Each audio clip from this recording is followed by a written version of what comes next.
Guys, and welcome back. So today we're going to be doing the second last challenge for the Broly event, or the Kakarot event.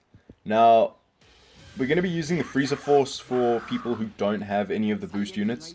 Now, if you don't have the golden green Freezer, this isn't really going to work for you. Unless you decide to use Pod Freezer as your main damage dealer, but he'll do obviously a lot less damage than Golden Freezer will.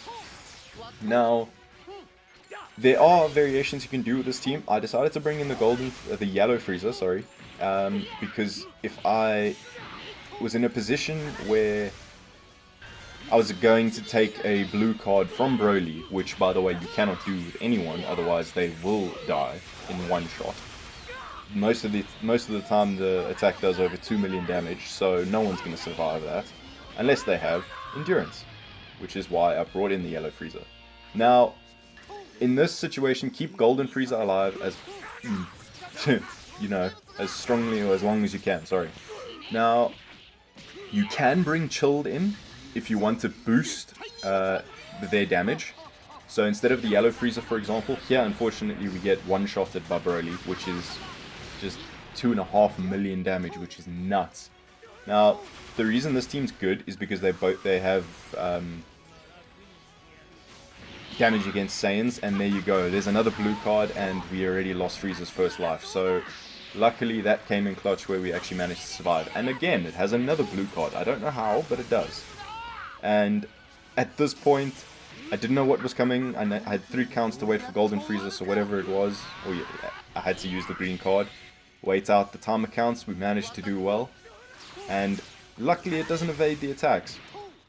Now, like I say, you can bring Chilled into this event because instead of yellow Freezer, you've just got to be very careful, obviously, then, where you don't have the dependence on Freezer's second life.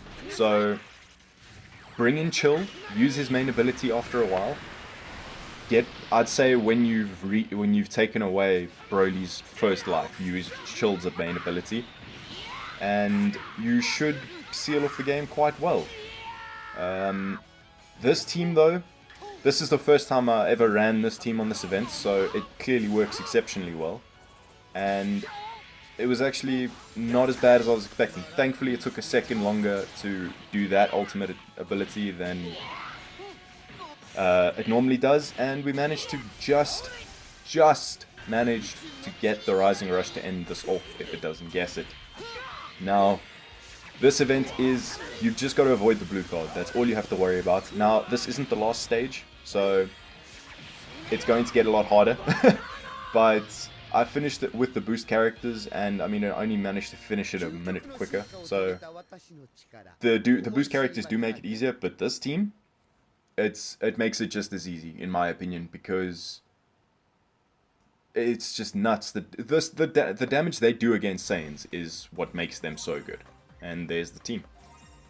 Now, if you liked this video, guys, and it did help you, I will be making another one on the next Battle 100, because I feel that's going to be quite a challenge, especially with 1,000 crystals on offer. So, if this did help you, please leave a like, please share it, and subscribe. And I'll see you in the next one.